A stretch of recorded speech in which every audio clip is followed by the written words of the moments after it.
তোমার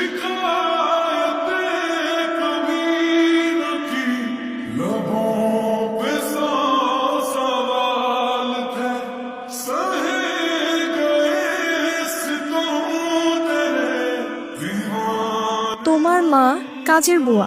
স্যান্ডেল গুলো খুলো, খুলে আমার হাতে দাও। তোমার দুই গালে দুটো বাড়ি মারি আমি। টাকা ফেরত দাও আমার। তুমি প্রয়োজন আমার সাথে সম্পর্কটা রেখো না।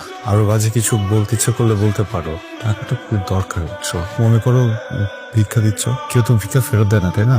যা দিলাম ভিক্ষা। আর যেন কখনো আমার ত্রিসীমানাও তোমাকে না দেখি। আমার বাবার কোনো ব্যবসা নেই। ইনফ্যাক্ট আমার বাবাই নেই।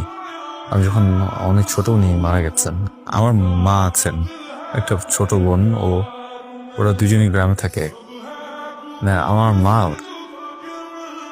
ছোট একটা চাকরি করেন, মানে একটা এনজিওতে আয়া হিসেবে আছেন।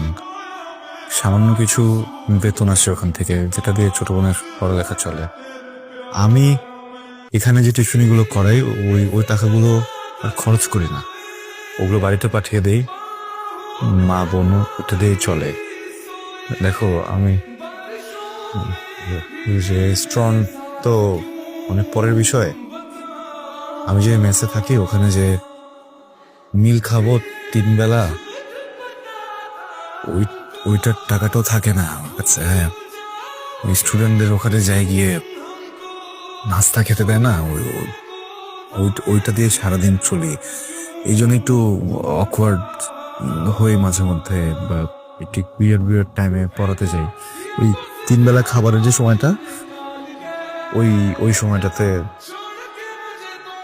যাই যেন একটু ভারী নাস্তা দেয়। হ্যাঁ, খুবই সরি, মানে খুব গিল্ট কাজ করে ভিতরে, কিন্তু কি করবো বলো?